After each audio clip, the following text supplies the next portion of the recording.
Olá, amores. Vejam só, eu tentei gravar o áudio em cada um dos slides, explicando, comentando cada um deles. Só que eu consegui, né, aqui no meu computador, mas na hora que eu anexei para enviar pelo Class ou até mesmo por e-mail, essa ferramenta ela não vai junto. Então, a gente vai ter que gravar novamente o vídeo, só que dessa vez eu não vou ficar falando. Eu vou vir aqui apenas e clicar em cima do que já foi gravado, tá bom? Então aqui vai o primeiro slide. Vamos lá. Deixa eu colocar aqui a gravação. Oi, meus amores, olha eu aqui de novo. Sentiram saudade de mim, né? Falem a verdade. Tenho certeza que sim. Bom, gente, vamos dar continuidade ao nosso conteúdo, né? Falamos sobre os polinômios, vimos lá o grau de um polinômio, como realizar suas operações. E agora nós vamos falar sobre as equações polinomiais. As equações polinomiais são, na verdade, todo e qualquer polinômio que igualamos ele a zero. Ou seja, nós vimos que os polinômios eles são expressões algébricas, que em muitos casos a gente não precisava calcular, determinar o valor da incógnita. Vimos que tinham situações que bastava que a gente pegasse aqueles termos que fossem semelhantes e agrupasse eles, né? Realizasse as operações entre eles. Mas agora falando em equações polinomiais, nós de fato vamos atrás de encontrar o valor da minha incógnita. Incógnita essa que, como a gente já viu anteriormente, vai ser o x, certo? Então a gente já viu a forma geral de um polinômio, né? Como vocês podem observar aqui no slide, o p de x, com os seus coeficientes, com a sua incógnita. Já conhecemos quem são esses coeficientes, que são agora números pertencentes ao conjunto dos números complexos. Vimos que a incógnita que eu tenho, a variável que eu tenho, é a variável x, que vai ser justamente a ela que vai ser atribuído o grau deste polinômio, a depender do x de maior expoente, né? Conhecemos também o termo independente, que é aquele termo lá que não tem o x, certo? Ou teríamos o x de grau zero, mas bem sabemos que toda base elevada ao expoente zero é igual a 1, consequentemente o x não aparece lá no termo independente, né? E sabemos também que o expoente que vai estar aparecendo aí para mim, a variável x, eu vou estar trabalhando com ele dentro do conjunto dos números naturais, certo?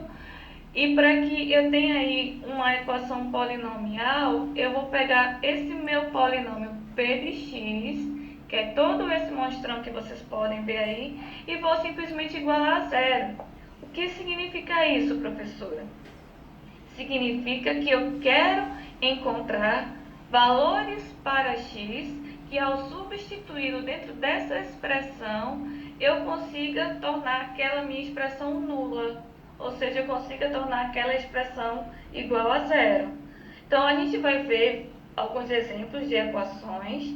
Equação, lembrando, não é um assunto novo para vocês. Vocês já vêm estudando esse assunto desde a sétima série, mas lá nós falamos apenas em equação do primeiro e do segundo grau, né?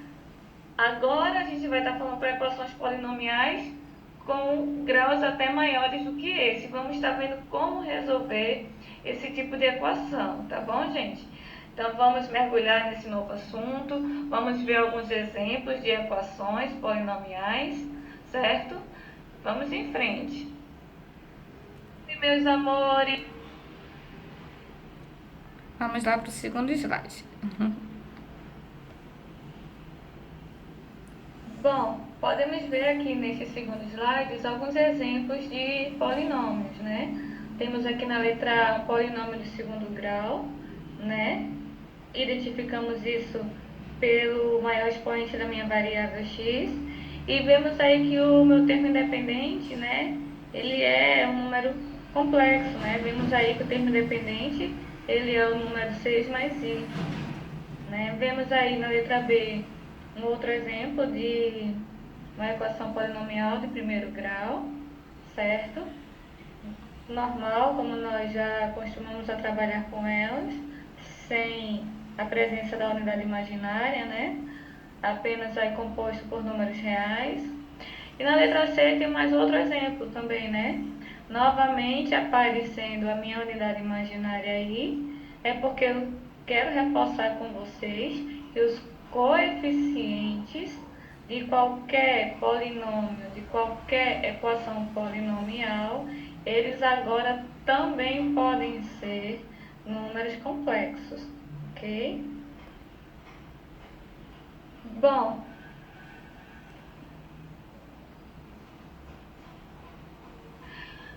bem interessante essas gravações nos slides, né?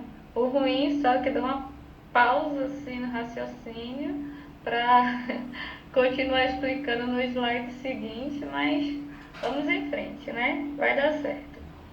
Uma hora a gente melhora essa sistemática. Bom, agora nós vamos falar sobre raiz de uma equação algébrica. Raiz, vocês já vêm falando repetidamente sobre isso desde lá do primeiro ano.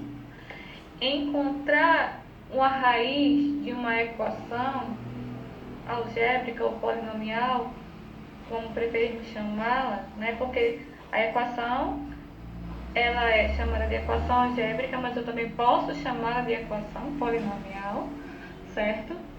A raiz é exatamente aquele valor que, ao substituir no lugar do x, vai anular aquela equação. A gente viu muito isso lá no primeiro ano, né? Quando nós queríamos saber, por exemplo, qual o ponto de interseção da reta com o eixo das abscissas, né? Nós sabemos muito bem que o ponto de interseção da reta com o eixo das abscissas é a raiz da minha função. E vimos que para encontrar a raiz de uma função, nós igualávamos aquela função a zero, e quando a gente faz esse procedimento, automaticamente a gente transforma uma função em uma equação. Então, encontrar a raiz de uma equação é encontrar o valor ou os valores, a depender do grau da minha equação, de x que vão tornar aquela expressão igual a zero, certo? Que vão anular todo aquele meu polinômio.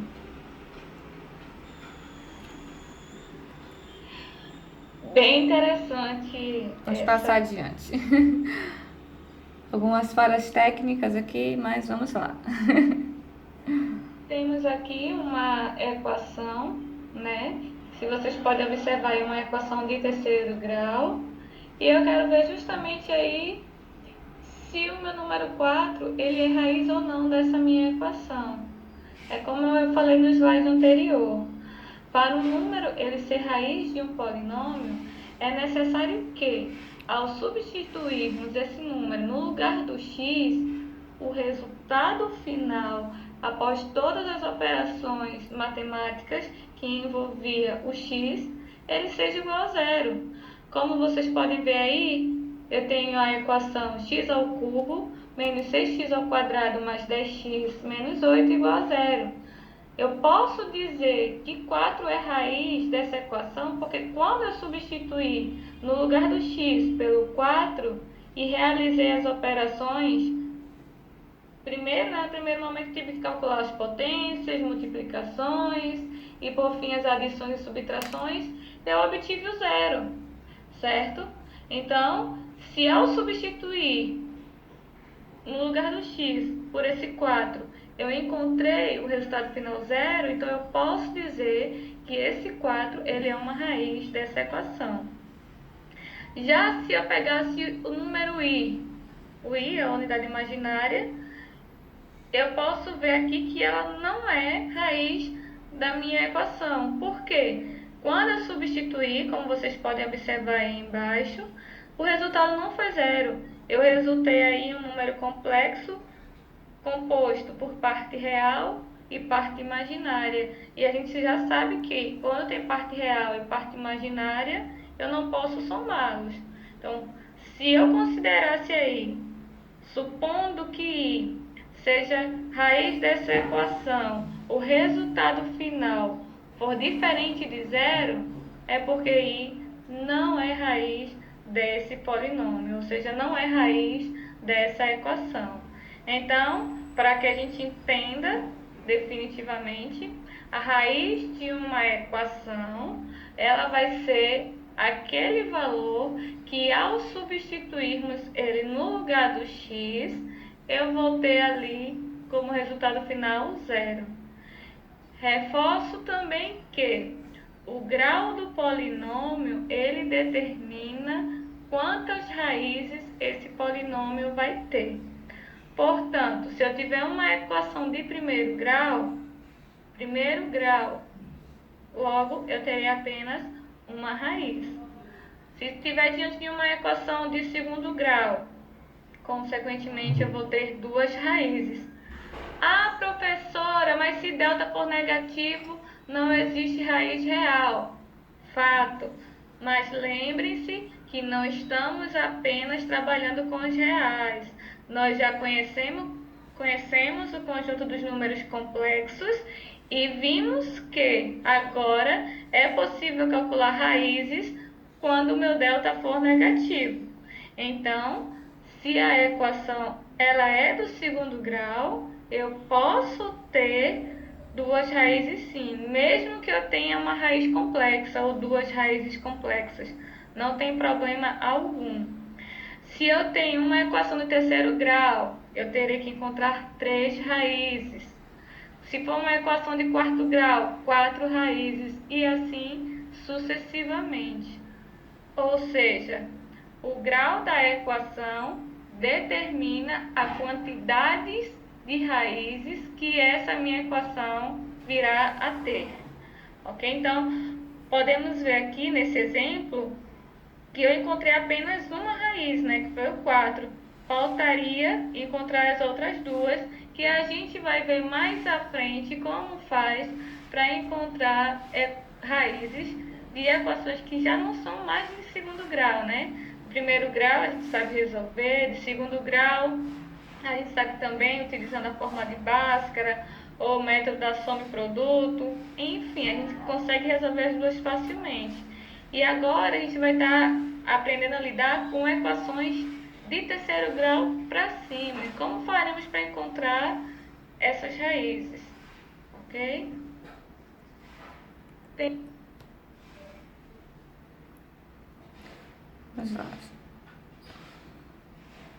Conjunto solução. É basicamente o que eu acabei de falar. É o conjunto de todas as raízes que uma equação poderá vir a ter dentro do meu conjunto, que estarei trabalhando agora com o conjunto universo dentro dos números complexos, né? Porque já vimos que existem casos de equações, principalmente lá do segundo grau, que ela não tem solução dentro dos reais, mas devido a essa necessidade, esse conjunto foi expandido e agora temos o conjunto maior, né? O conjunto dos números complexos. É o que podemos chamar de conjunto universo. Nesse item 1 aí, a gente pode observar justamente o que eu falei também, né? Quando está falando aí sobre a equação de primeiro grau, é justamente o grau da equação determina a quantidade de raízes que nós vamos encontrar. Então, se eu tenho aí um polinômio de primeiro grau, significa que para esse meu polinômio eu vou ter uma raiz. O polinômio do primeiro grau é aqueles, né, que a gente utilizou muito lá na função do primeiro grau, representado na forma x mais b igual a zero. Para calcular o valor de x, basta a gente isolar o x, ou seja, quem não tem x vai para o segundo membro, sempre utilizando a operação inversa. Devemos salientar que o a tem que ser diferente de zero, né, porque senão não será um polinômio do primeiro grau, só teremos aí a parte constante. Então, para ser um polinômio do primeiro grau, do tipo a x mais b igual a zero, o meu a tem que ser necessariamente diferente de zero. Então, voltando à resolução aí, para encontrar o valor de x, eu vou isolar o x, ou seja, tudo que não é x vai para o segundo membro, certo? Como é que vai para o segundo membro, gente? Com as operações inversas. Por exemplo, o b estava aí somando, vai para o segundo membro subtraindo. O a estava multiplicando, vai para o segundo membro dividindo. Então, vemos aí que para um polinômio de primeiro grau, o conjunto solução, certo, vai ser dado por menos b sobre a. Lembre-se que está resolvendo uma equação, vai ser pedido agora que a solução seja dada dentro de chaves, ok? Então,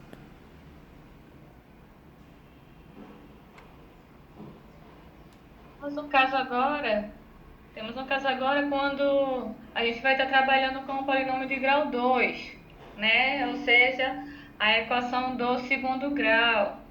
Nós já vimos que existem várias formas de resolução, né? Quando ela é incompleta, quando ela é completa, enfim. Mas o que nós sabemos que sempre vai dar certo em se tratando da equação do segundo grau, a sua resolução utilizando a fórmula de Bhaskara, né? Só para lembrar, eu trouxe ela aí novamente no slide. E que então, se eu tenho uma equação polinomial de segundo grau para resolver, significa, portanto, que eu vou estar resolvendo uma equação e que para esta equação eu estarei encontrando duas raízes, podendo essas raízes serem reais ou complexas, certo? Se bem que todo número real é um número complexo, né? Por que que eu falei reais ou complexos?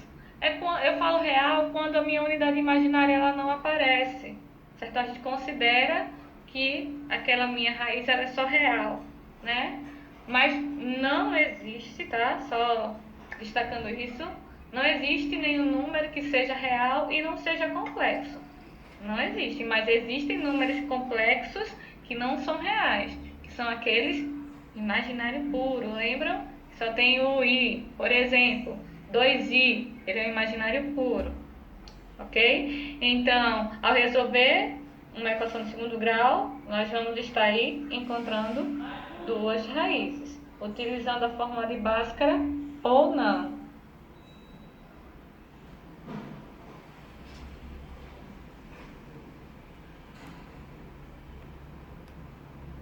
A grande novidade para a gente basicamente inicia-se aqui nesse ponto 3, né? Que é quando eu tenho um polinômio de grau maior que 2, né?